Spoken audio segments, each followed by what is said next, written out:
Shyam steel flexi strong TMT बार, ये strong के साथ फ्लेक्सिबल भी है। आपदा मुसीबत कोई भी आए, ये घर को अटूट बनाए। जब TMT फ्लेक्सी स्ट्रॉन्ग, तो घर रहे हमेशा के लिए स्ट्रॉन्ग।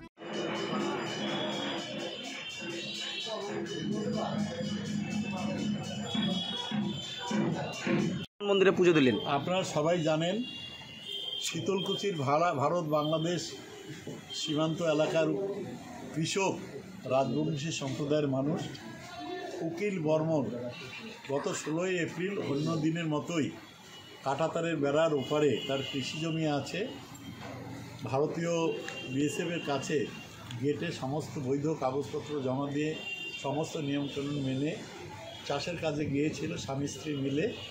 সেখানে বাংলাদেশের দুষ্কৃতিকারীরা তাকে জোর করে টেনে হিঁচড়ে ভুট্টার ক্ষেতের মধ্যে দিয়ে টেনে বাংলাদেশে নিয়ে যায়, নিয়ে গিয়ে পুলিশের হাতে তুলে দেয় এবং পুলিশ তাকে কোর্টে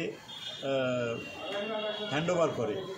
তো সেই ক্ষেত্রে আমরা ঘটনাস্থলে ওনার বাড়িতে গিয়েছিলাম, পরিবারবর্গের সাথে দেখা করেছি।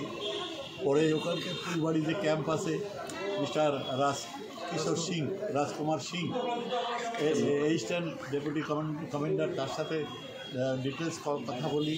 ফিরে এসে আমাদের DM সাহেব, SP সাহেবের সাথে কথা বলি।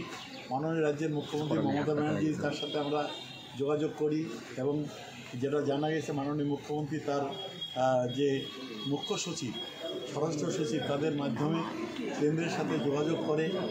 আমরা চাইছি যে উকিল বর্মন দ্রুত সুস্থভাবে বাড়ি ফিরে আসুক, পরিবারের কাছে চলে আসুক।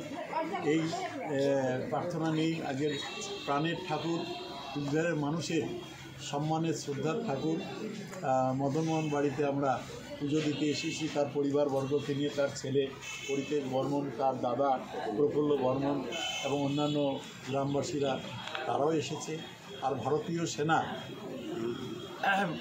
ভারত পাকিস্তান বর্ডারে নিজের জীবনের ঝুঁকি নিয়ে যেভাবে দেশ মাতৃকাকে বাঁচাতে, দেশের মানুষকে বাঁচাতে, দেশের সার্বভৌমত্বকে বাঁচাতে, রক্ষা করতে রাত দিন যেভাবে লড়াই করে যাচ্ছেন, সেই সেনাবাহিনীর জওয়ান এবং তার পরিবারবর্গের মঙ্গলও আমরা কামনা করে এখানে ঠাকুর মদনমোহন ঠাকুরের কাছে পূজা দিয়েছি, প্রার্থনা করেছি তারা যাতে সবাই ভালো থাকে, তাদের পরিবর্গ যাতে ভালো থাকে, সুস্থ থাকে, তার জন্যই আমরা আজকে পূজা দিলাম।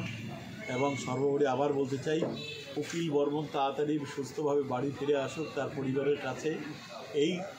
তার এই মঙ্গল কামনায় আমরা ঠাকুর মদনমোহন তার পদচরণে আমরা আজকে পুজো দিলাম, প্রার্থনা করলাম।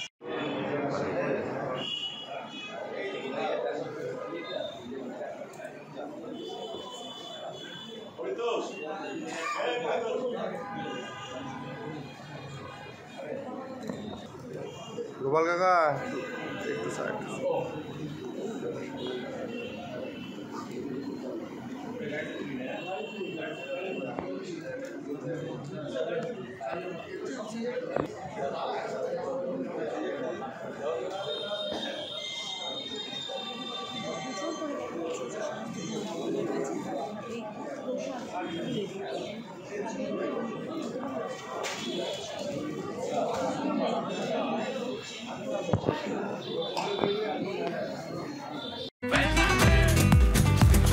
ये स्टाइल का मामला है, रूपा फ्रंटलाइन।